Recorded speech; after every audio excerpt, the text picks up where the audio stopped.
Time and ஒர்க்கில் இந்த question ப்ரீவியஸாக டிஎன்பிஎஸ்சி எக்ஸாமில் கேட்டிருக்காங்க.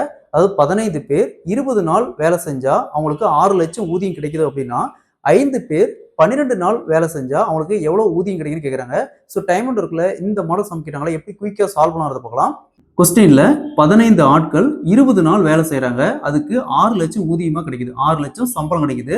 அதே வேலையை 5 பேர் 20 நாள் வேலை செஞ்சா எவ்வளவு லட்சம் கிடைக்கும், எத்தனை லட்சம் சம்பளம் கிடைக்குன்னு கேட்குறாங்க. இந்த மாடல் சம் கேட்டாங்களா.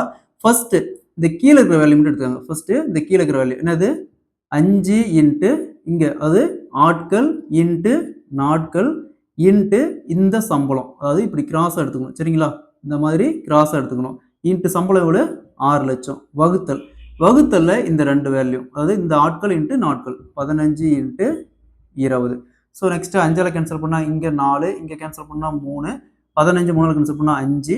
நெக்ஸ்ட்டு 6 5ஆல் கேன்சல் பண்ணுமா, ஒரு 5 5, மீதி என்ன இருக்கும், 1 இருக்கும். அப்போ புள்ளி வச்சு 0 போட்டோமா 2, 1.2 லட்சம் வரும். அதாவது 5 ஆட்கள் 12 நாள் வேலை செஞ்சால் 1.2 லட்சம் சம்பளம் கிடைக்கும். Option B is the correct answer. இதேமாதிரி இந்த சம் பாருங்க, 18 ஆட்கள் ஒரு வேலையை 10 நாள் செஞ்சால் அவங்களுக்கு 5 லட்சம் சம்பளம் கிடைக்கும் அப்படின்னா 20 ஆட்கள் 36 நாள் வேலை செஞ்சா எத்தனை நாள் சம்பளம் கிடைக்குன்னு கேட்குறாங்க. இதே மாதிரி இந்த சம்ம சால்வ் பண்ணிக்கிற ஆன்சரை கமெண்ட்ல போடுங்க. இந்த சம் ப்ரீவியஸாக ஆர்ஆர்பி எக்ஸாமில் கேட்டிருக்காங்க.